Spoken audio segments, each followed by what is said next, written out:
Hi, everyone.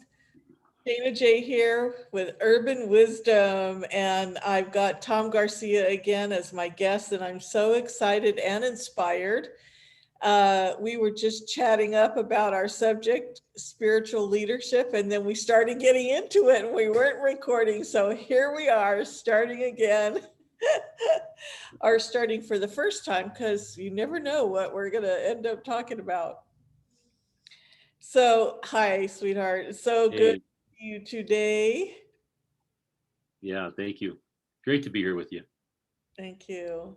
Yeah, So I love where we were starting to go here with it, with how we don't know that we're actually leaders in the heart or of the heart in our lives. And, I said, somebody gave you a beautiful gift when you were 13 of words that came to you from them that were just spot on about you. And here, she was not somebody who walks around saying, well, I'm a spiritual leader, and yet we have a lot of people that are claiming that. And there's all these various levels. So I want to, just like leave this subject wide open for us of where we go. yeah. So, um, what what we were talking about was just never knowing how far-reaching the effects are that we have on others and that others have on us. Um, I use this notion of how we intersect in our lives with others. Um, Oftentimes at the moment, not realizing the impact. And then you said it's unclaimed, that the idea that we haven't claimed that we make an impact on other people. Yeah, Recently, how that showed up for me is realizing that one conversation can have a lasting impact on somebody, and being aware, like I'm more aware of that now than I've ever been, that I could have one conversation, and that one conversation could change everything for them. yeah. And for me, because I'm equally impacted by that kind of connection. Absolutely. I feel that way with my divine connection that literally when I'm finished meditating or the energy just finishes, then Yeah. I'm not the same person that sat down to meditate. Yes. That's Yeah. how different that, the difference makes for me. What just reminded me too of, after I've meditated in the morning, I'll often sit with my journal. Sometimes I go right into, I like start to work on something and then I stop. I just close my eyes and I realize I'm not done yet. And then I reach for my journal. I don't know what I'm going to write. I just know that it's my journal's got something to say. It's like that. Right. And then I open it, and it's just like that with the conversation. The conversation that occurs in my journal, as though I'm being spoken to, sets me up for something. Sets me up for a profound day or for the next stretch, whatever the next stretch brings. I actually believe that might be true for a lot of people. Because in my early days, I journaled a lot. Oh my gosh. I mean, I had a lot to say and no one to talk to that would hear what I had to say, like, oh, really? Mostly it was a lot of sarcasm that I got instead of real genuine interest. And so it shut me down. And so I went to my journal and I talked there. And I believe what you just said is accurate, very accurate for a lot of people, that when you're connected to the writing, the visceral experience of writing your thoughts in your heart and maybe your innermost, deepest things that you would never say to other people, that it profoundly gives you a pathway that you wouldn't have if you didn't do that. Yeah. I Yeah. would have that pathway and without it. It's just like for me, that evolved into meditation. And because I feel heard with my divine when I'm meditating, I do 7 minutes or so of communicating with my divine, my real person divine. It's alive. And then I go into the light or quiet or silence or whatever's there for me that day.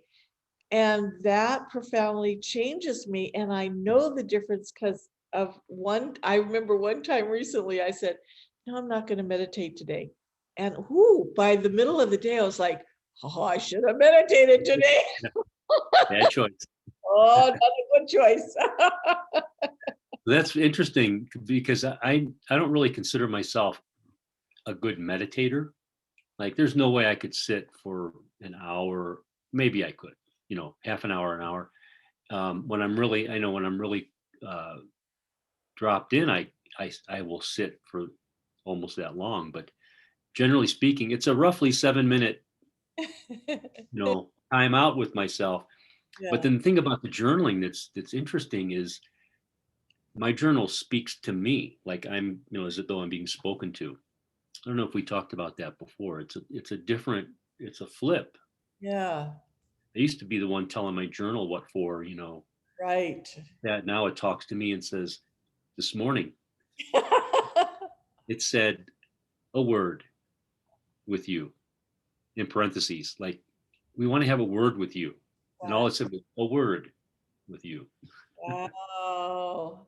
Yeah. Yeah, that's very personal. Yeah. Very personal. Very personal. Yeah, and it profoundly changes you when you know that you're being gotten like that. You're being heard. You're being Yeah. connected to like that. Yes. Yeah, Yeah. And it's a reminder that to say you are guided. You are guided. yeah, Don't yeah, forget. yeah. You know. So let's draw a conclusion here, or a diversity.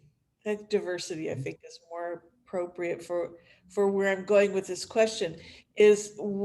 What is the difference between a spiritual leader, like someone who's up on stage and lecturing and workshopping and talking to people based on spirituality versus someone who is in a sacred relationship with their divine, their spirit, and they're just walking, talking that leadership in life? Yeah. Well, if you're asking me, I am I asking you. what occurs to me is that it may be nothing more than a difference of intention. For Mm, example, someone who's on a stage or who's speaking to who has a following, um, it may very well be that their intention is to reach people like that.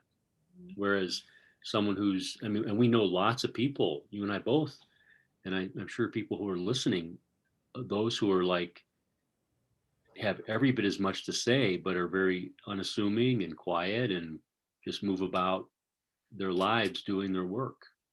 yeah. And no fanfare about them, That was what I had in mind when I named this channel Urban Wisdom. Yes, yeah, I Because get it. I realized through my life, even short encounters have touched me in ways that, like you said when we started, profoundly affected me.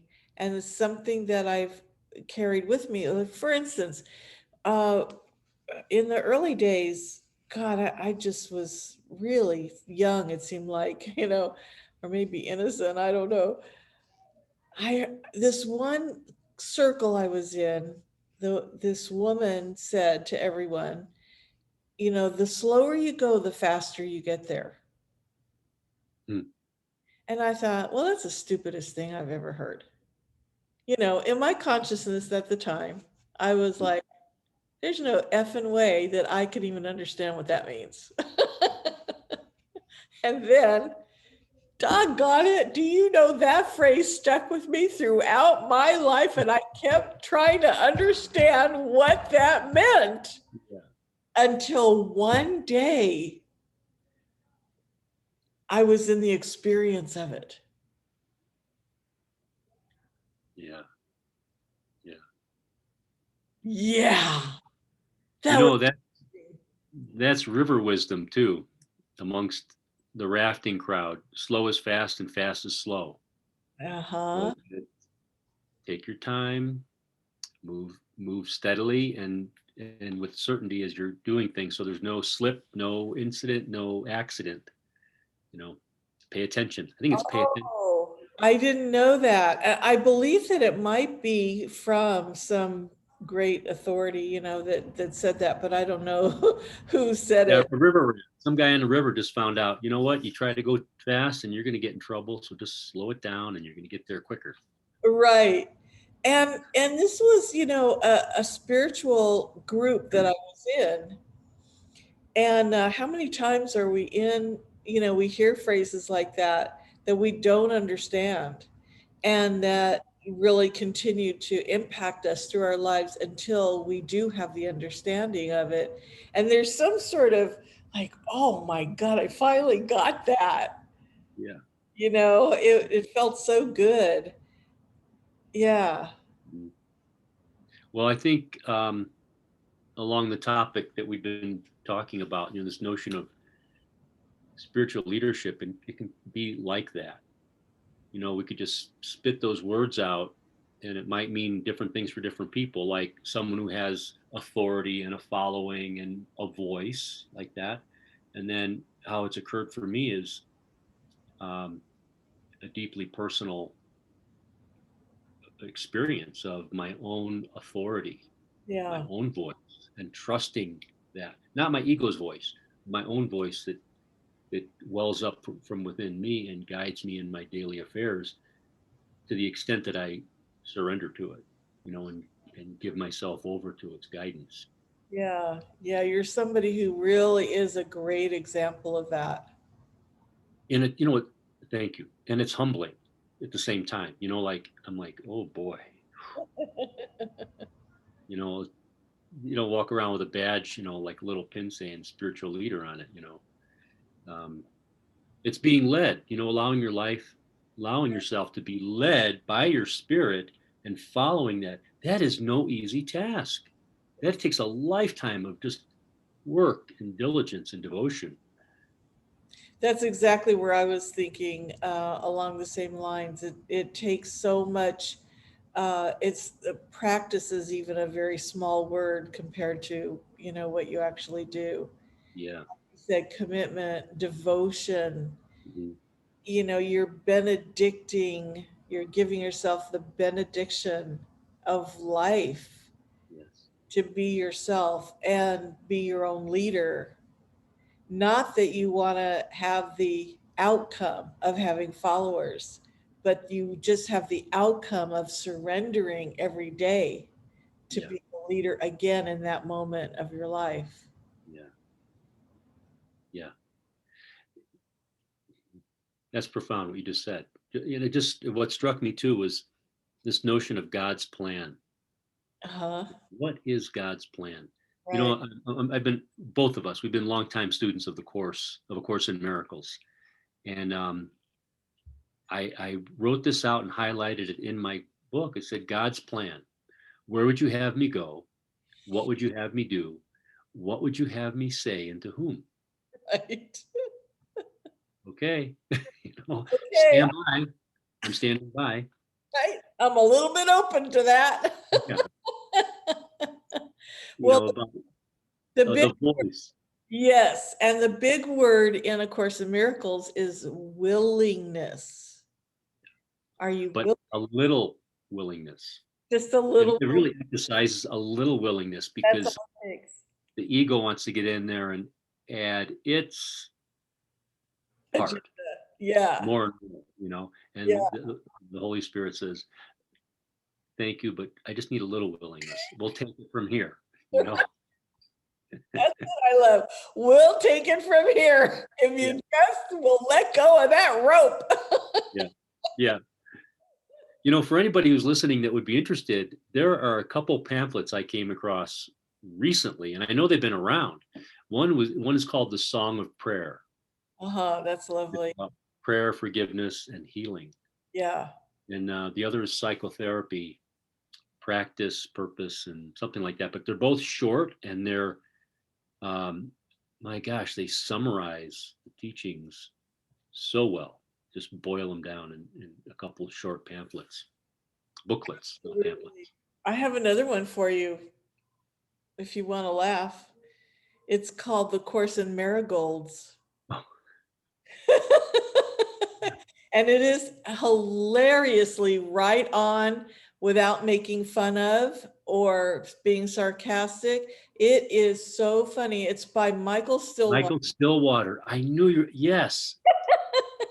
You know, his CD was one of the first, his first CD was the first CD I ever purchased Really? after a concert with the Men's and Women's Club back in, I don't know, 30 plus years ago. Yeah. It left such an impression on me. I Yes. am sustained by the love of God. That was one of his songs that Oh, just rang in my head throughout my being, you know. yeah. That is funny. I have chills on my body right now thinking of Michael. He's living in Sweden right now, by the way. Oh my. I looked him up after recently I looked him up. I forget that he was in Sweden Yeah. doing good work. Yeah, Doing he's good work. still doing his what does he call it? Something the song something cafe. Song cafe or something. He did one online. You know what strikes me about that is, you know, here this man was a talented musician making a difference in the world. And David White, a talented poet and writer who does work with corporations and executives, you know, in just the art of awakening. And I'm reminded of a woman who does knitting, who has a big reach, you know, and is an entrepreneur, and another woman who's sewing in the UK that has a huge following, um, and it's not about sewing or knitting. It's about people recognizing their creative capacity and having and giving themselves permission to be creative and to be engaged in a creative way. And to be present. Yeah, Yeah. to be I think present. that is, let's circle back around to the journaling and meditation. It's about being present. Mhm.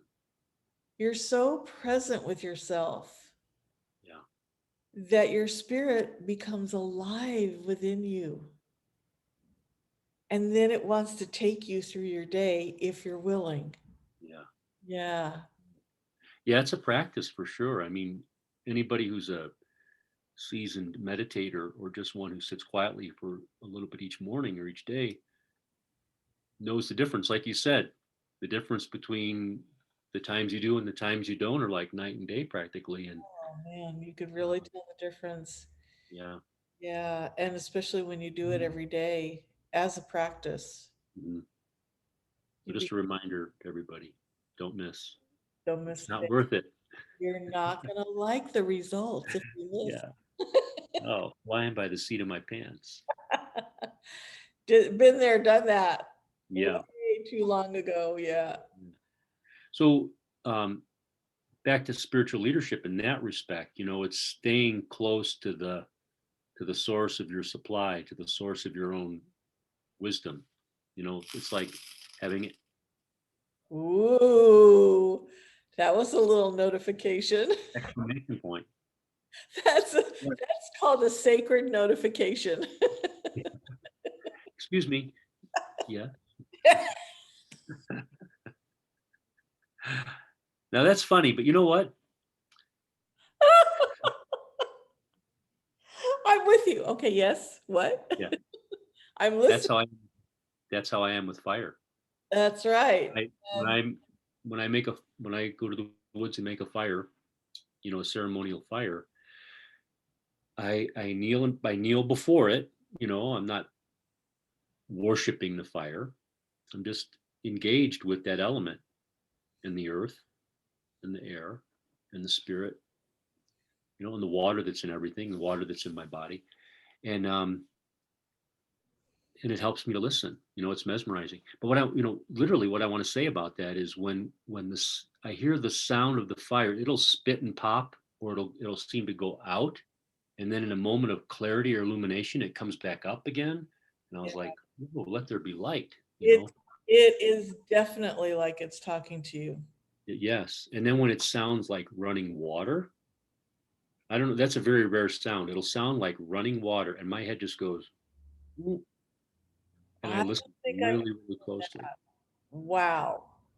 So I was in the woods. It was on Easter of all days, out late at the fire, and just like that, kneeling very intentionally. I have my journal. I'm just kind of writing what's coming to me, and it's seemingly all of a sudden what dropped in was the question: where have I given away my power? And everything went like still and silent. There was no wind. The fire was just doing this thing, just very gently, like fire does. And then it turned to running water. And that's when I listened.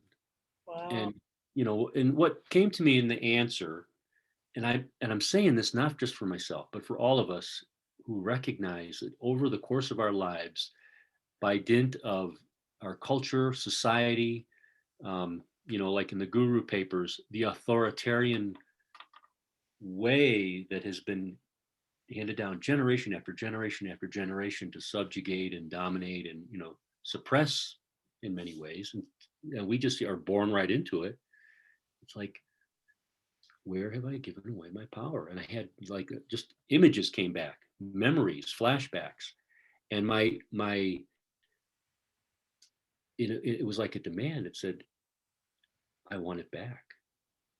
I'm here to take back what's mine, you know, like that. The voice that speaks to me said, you've always had your power. It's not left you. You just believe it has. So Oh, it's a process and of like reclamation, reclaiming, like calling a hawk back to the glove. right. What's mine, Did you ever see a hawk come to a glove? The leather, the leather glove that these I forget what they call them, hawk guys. The hawk goes out and goes hunting and comes back to the glove, and I don't know. It's just a good visual for me. Yeah. Absolutely. So paying attention to these subtle elemental vibrations. I Yeah, guess that's the value of sitting quietly in meditation, is just really getting quiet enough so that the truth can get through. You know? absolutely. There's a you create like a vacuum in your conscious awareness to really allow something else in other than your own thoughts. Yeah, that can take some work. I mean, I speak from experience Absolutely. regarding that. Just the work that it can take to let my mind, my ego, this this continually generating meaning of things, habit, to let it go quiet so that Right. I have access to something else. What I have access to is my deepest, most heartfelt prayers, Yeah, communication, feeling that clear communication link open between myself and the intelligence that created me. absolutely. Yeah, I love the way you speak about the sacred. I think that it's really a missing in our normal everyday conversations. And so I want to invite you to really do that as much as possible. I mean, that's why I'm drawn to keep inviting you back and for us to keep having a conversation so that we can say something, who knows what it will be, that will be a lasting impression on someone Yeah. and work in their own system, how a thought, just like I said earlier, the slower you go, the faster you get there. It just kind of worked with me Yeah. until it became something alive within me. And so I don't want to be like that person. I'm not looking for that. I'm looking for how just to have inspiration happen, because I know inspiration happens for me every day. Yeah. And when I talk to you, I'm inspired even more, and so I I just wanted to presence that the sacredness of life, you never know what's going to come out. Yeah. Well, this is a sacred conversation. And for me, um, it's something, so many things, I got to tell you, so many things have come to me while I'm at the fire. These like, oh, I don't know, sacred teachings, wisdom just drops in and then it pops out of my mouth. And one of the things that came is that everything is sacred, but we don't often live that way or function that way daily. But just to be present to, it's like everything is sacred, especially what's between us as humans. Several years ago, I remember it was on the Chinese New Year, and I remember the way the moon seemed to hang in the sky as it was setting. It was February 15th. And I've ever since called this my encounter with nature, because I was at the fire and, very quiet and thinking I'm going to go home. I'm just going to go in. It's cold, it's late. And the fire was burning, this sort of like just sputtering, and I took my poker and I poked at it and it whooshed at me in this big flame and it stood me right up and I was wide awake and I'm like, okay, looking around, what's going on here? And this is very metaphorical, but I say the fire spoke to me and it said, you want to know who I am. And it Mhm. was not a question.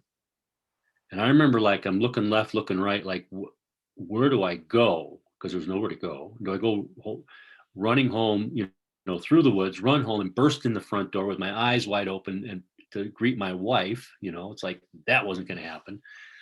So I just stayed put, and it said it again. You want to know who I am? And I said, okay, who are you? And I have my journal open, and I journaled it all down, and it essentially said, I'm just going to paraphrase some of the things it said, and it's really very interesting. It said, I own this place, which I understood to mean it owned the entire reality in which I was in, the air, the earth, everything. And it said, I see you walk my land, you take my trees, you drink my water, you breathe my air. Thank you will do. And I was like, okay, I understood in that moment the power of gratitude, the Absolutely. power of gratitude for everything. Now, just an aside, I go to a mountain stream, a mountain, it's a there's a pipe in a wall in the mountains north of our home. And I go there, I've been going there for years to get our water. It's pure, clear spring water. And I bring that water home and that's what we drink. But after that experience, now when I go to that spring, I always make a tobacco offering and say thank you and say a prayer. And sometimes I'll stay long enough and listen to the water, because the water, the babbling brook is called a babbling brook for a reason, Right. because it's talking. I mean, you hear voices in the water. And Yeah. so it's thank you will do. And because of, I think, because of my way, I use tobacco and sage and sweetgrass to make offerings. It said, tobacco, sage, and sweetgrass, these are my currency. So make your offerings. And Wow. your prayers are my language. So speak your prayers. And it went on to say other things too that were very much like, I felt like Moses, 10 Commandments, burning bush. It said, one of the things though it said is take care of my creations, especially each other. And it just opened something up for me that's only been enriched in the years since then, of how I embrace other people and how I appreciate what's around me in my world, in my life, the things I previously would have taken for granted, Yeah. you know. Wow. It's very special when that happens, but I will say, it happens when you have sacredness as your context in life. Yeah. The thing that you live in is magnetized to you, and it starts to create a vibration around you. And so you actually, you're a leader in that moment in your life with the elements who are the leader of your life. And it's kind of you're the leader, but you're in the leadership of the elements. And I feel the same with the water. Yeah. The water does that for me. I am it when I go in, no matter if it's a pool or it's the ocean or it's the rain. It doesn't matter. The water and I communicate. And it's sometimes with words, but mostly with feelings and the vibration. I can feel the vibration. It just, and people can see it. They don't know me here. So when I'm walking next or near them and they whip their head around, I'm like, they felt something coming. They might even feel a little wet, a little wetness when you go by. Sprinkling on it. Yeah. My wife is like that too. She's very much a water element person, very emotional, and not emotional like, upsetting, crying like that, but just strong emotion. Sensitive. Yeah. Strong. Yeah. And then here I am, more fire. You're the earth man with the fire. Yeah, fire for sure. Yeah. But there's something to be said for taking the time to connect elementally like that. Um, we're so well insulated from nature. Look at you, you're in your box over there, and I'm in a box over here. Yeah. And outside is, it's the wind and the cold and whatever's happening. Yeah. And we rarely really are exposed to the full force of nature, unless it's, like a hurricane or a tornado or a really hard rainstorm or snowstorm. We're pretty well protected, well insulated. Yeah. So I call it exposing myself to the elements when I go out. Or, there are some people that do live outdoors, people who choose that as a lifestyle. Hmm. I mean, even here in Florida, there's more outdoor living than indoor living. Every So, home, not every home, a lot of homes have that outdoor space where you spend more time yeah, outdoors. Like you have the fire right outside your door. yeah, And I mean, you walk to it, it's not right outside your door, but it's there. And I think that speaks to a lot of us as we yearn for, that we crave, that the elements that are really more natural for us, organic for us, come in to our home space, into our box, yeah, and fill it up with, I mean, I leave a door open almost all day long here, and I love it. I just love, because the weather will change, yeah, and I get to be part of that change. yeah.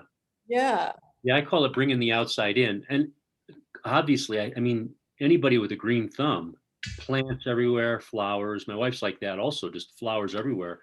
And, I like to bring rocks in the house. I have, candles and fire and pieces of wood and feathers everywhere. Just bringing the outside in. I think it's a blessing, especially in a place that you're in, such as you're in, where you can keep your doors open, and there's like this free flow between the outer and the inner. You Your Yeah. outside patio is considered part of your space Yeah. almost year round, right?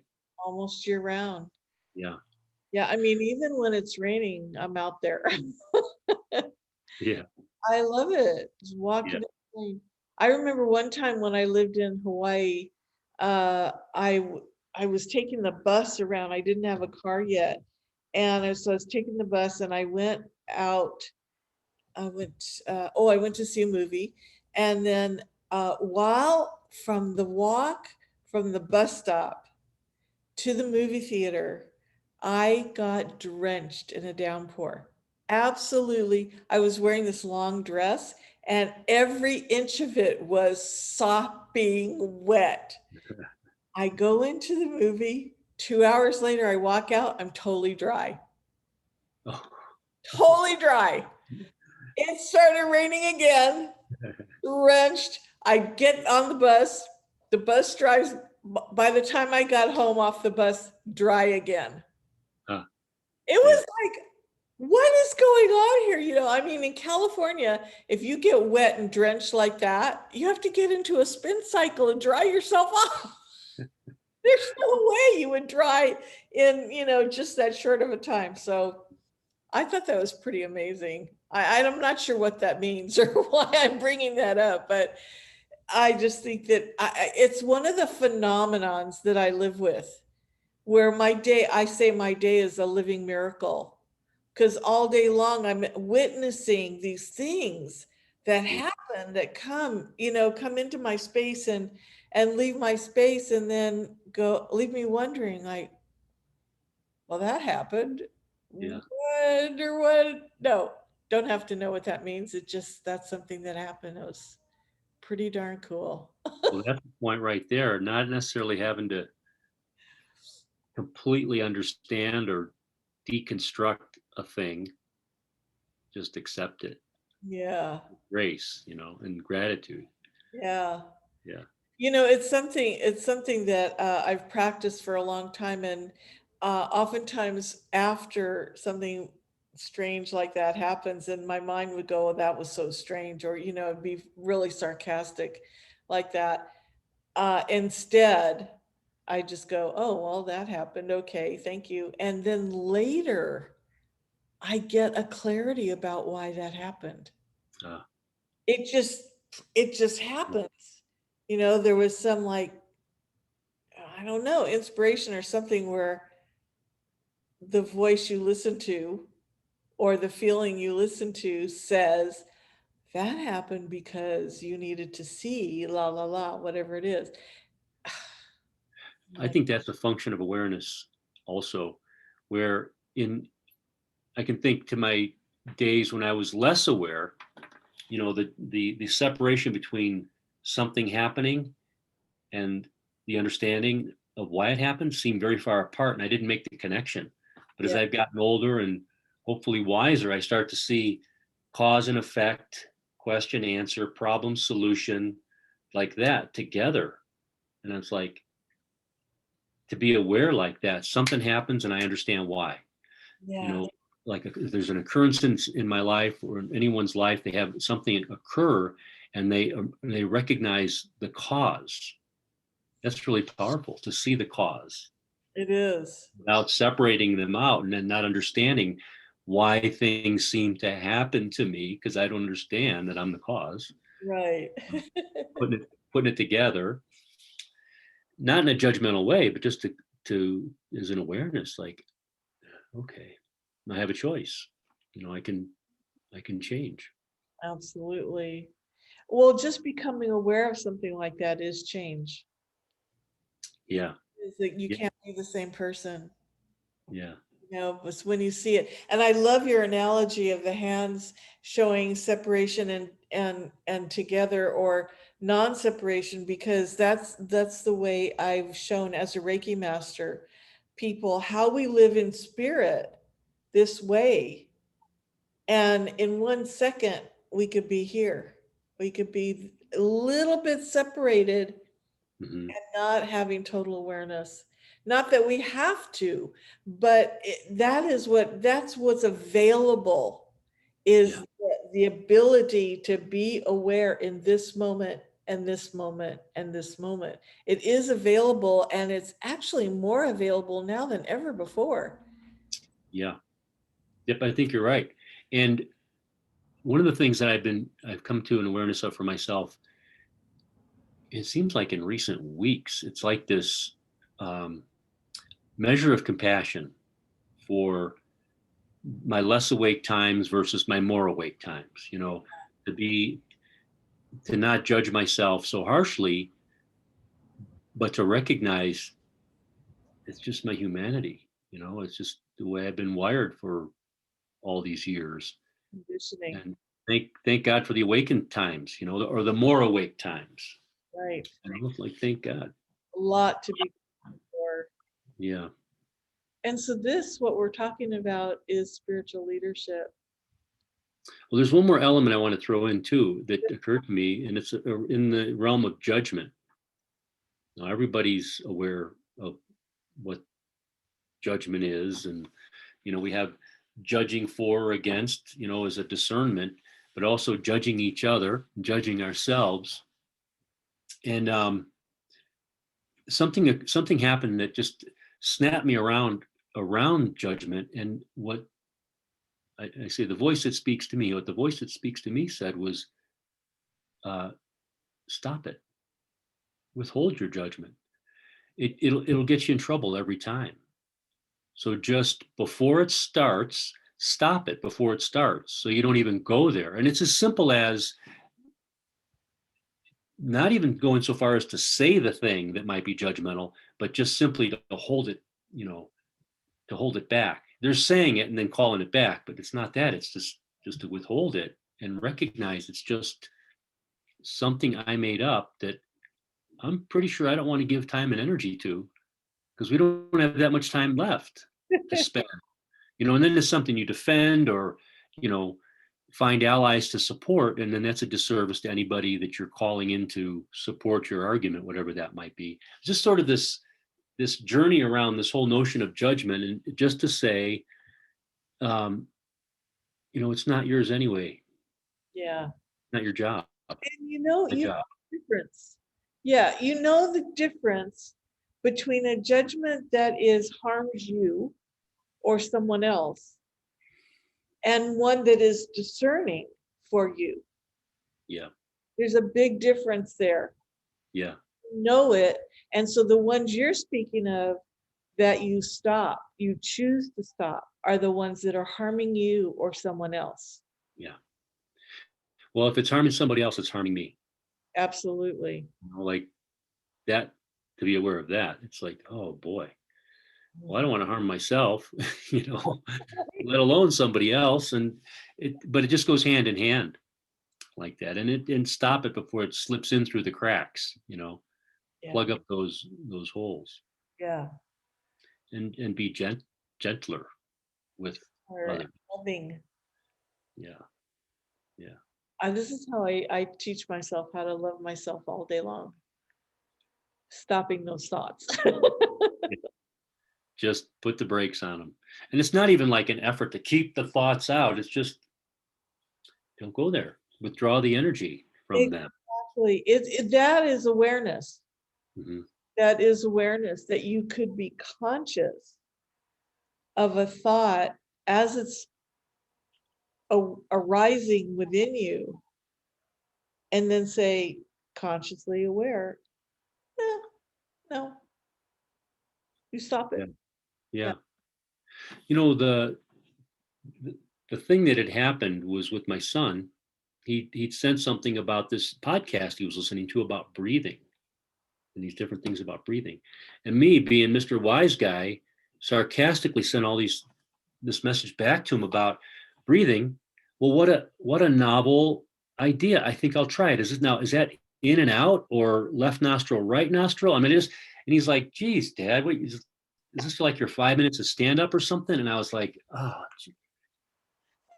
am I, have I gotten too old and crotchety or what? Now I'm a know-it-all to boot. I'm going to slap my son down for expressing. As it turned out, it was really a very interesting concept that he was sharing about it. But and then I woke up to it the next day, and I'm like, I got to call him and apologize. So I called him and apologized, and he just laughed. He goes, "Oh, no big deal."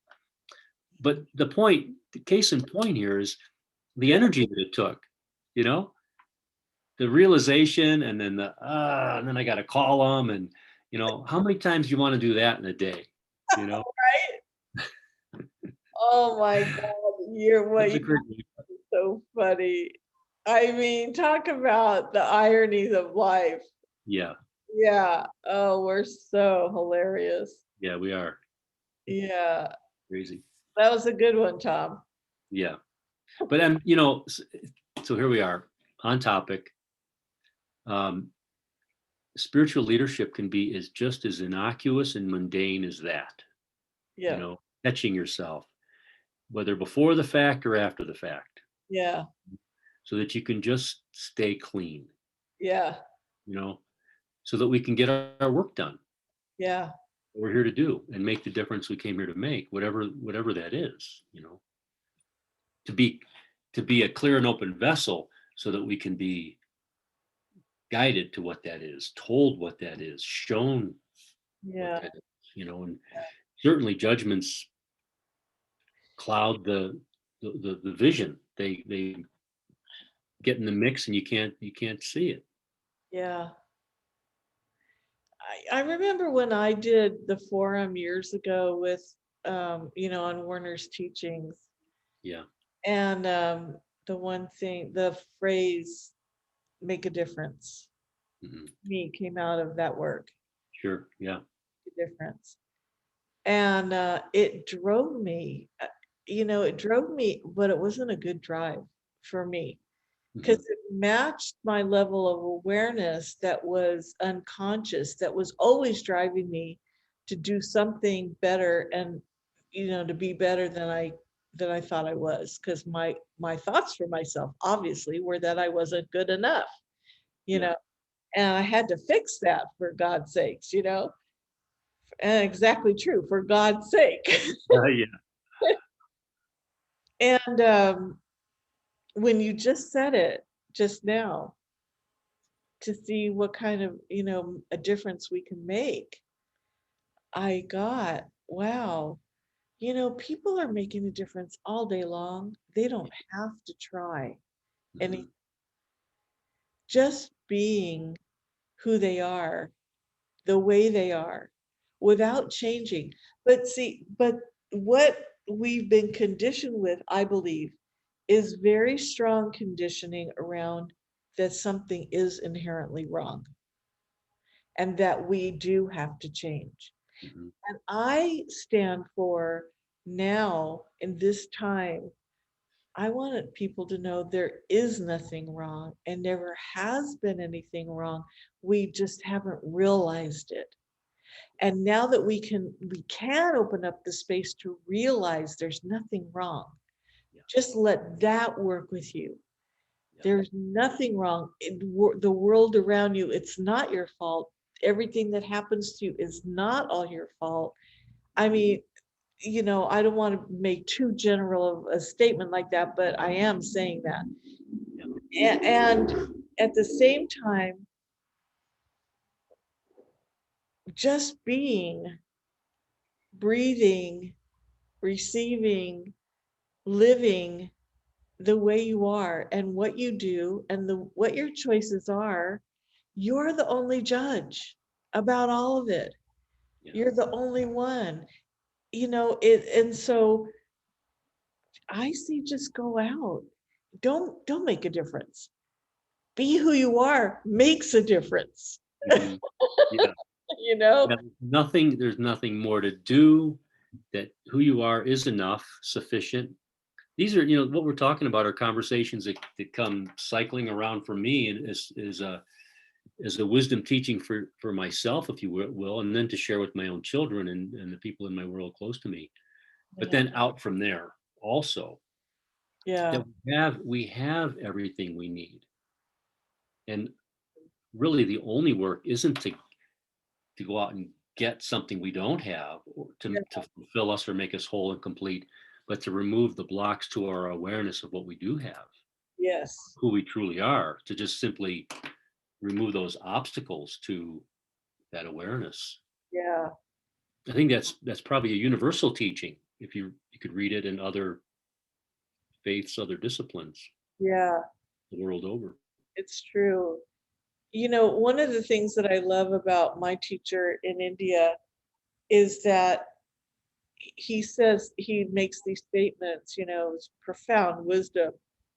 And then he says, let that become your experience. Yeah, Contemplate on it, yeah, and then just let it become your experience.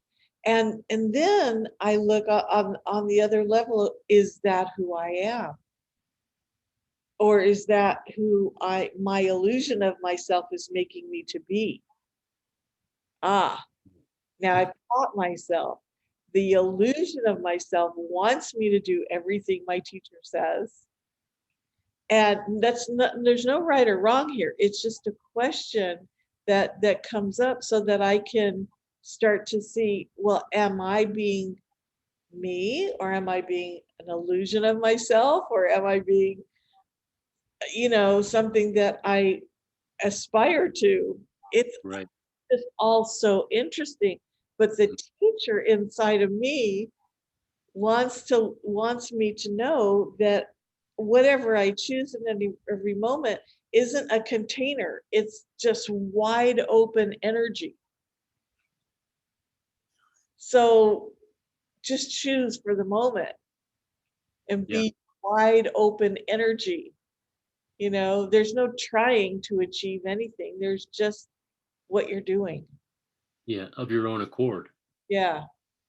Similarly, what you're saying, I was thinking about this morning about, um, you know, part of what calls me to the woods and calls me to the fire is just that opportunity to be alone for an extended period of time. It's better than meditating for me because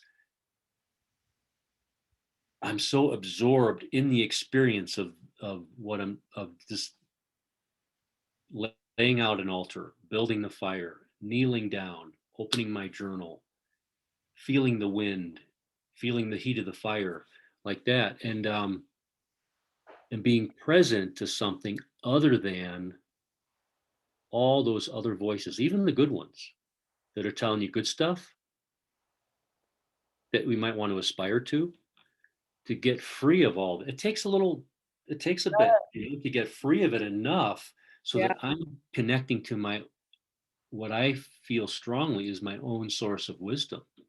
Now, it might say the same things, it might be in alignment or parallel or whatever, but that's less important than the fact that it feels authentically my own to the Right. greatest extent that I can experience it as that, Yeah. and think myself maybe somewhat independent of every other thought and opinion that's crossed my mind. You know what I'm saying? It's just this I place, this sort of zone that you want to stay. I want to stay in for a while, not leave.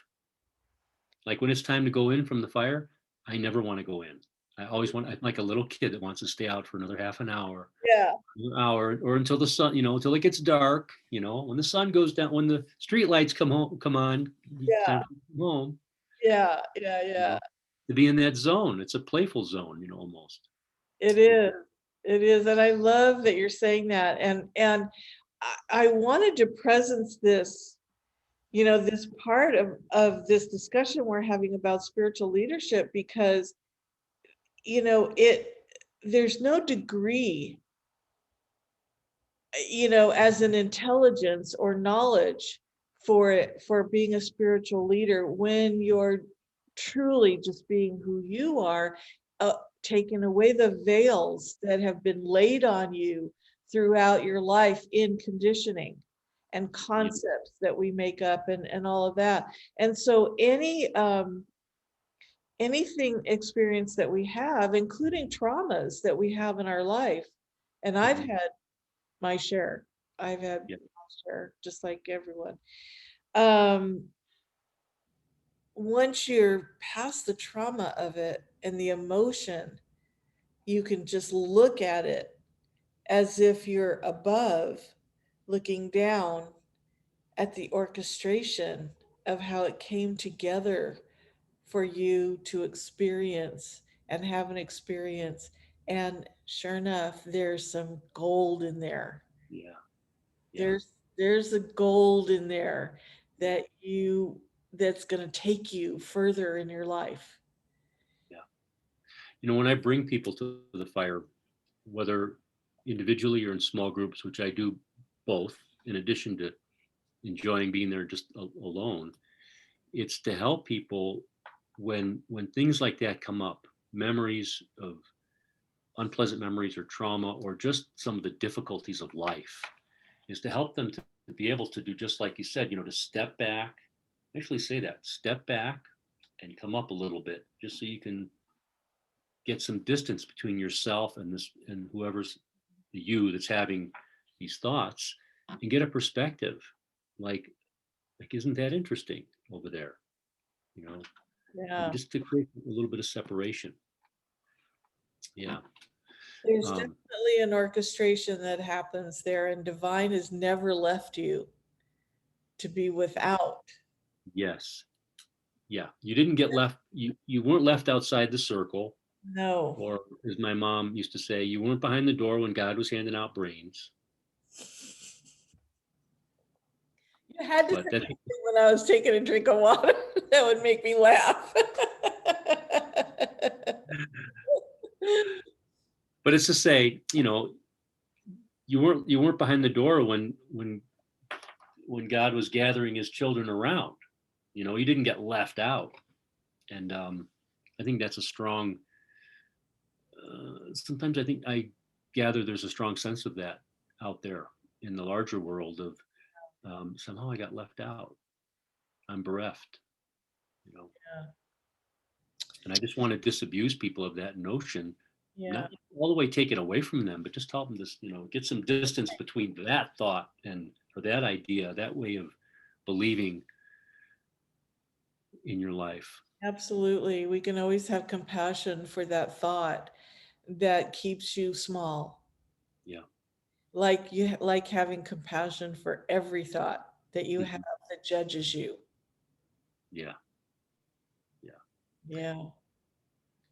You remember Louis from our years ago in the men's and women's clubs. He Yeah. would say something to the effect that you do to yourself worse than anybody could ever do to you, just in the conversation that you have with That's yourself. right. He used to say that. Yeah. Yeah. I think he used to say, I I'm I do 1,000 times more that you can do. Now it's in That here, sounds but it familiar. won't come out of my Yeah. mouth. It'll come later. Yeah. Yeah. Oh my gosh. But anyway, you get the gist of what we're saying. Yeah. Yeah. Well, sweetheart, do you have anything else you would like to say to wrap up this conversation? I think this has been great. Just remember you are loved. Remember you are Trust loved. that you are loved. That one I got That's from what he used to say. Trust you are loved. Trust that you are loved. say, trust that you are loved. That is a tall one. Yeah. Trust that you are loved. God bless Louis. Yeah. Louis Epstein. Louis Epstein. So, love, thank you so much. Yeah. Thank you. I feel full and inspired. Yeah. Well, till next time.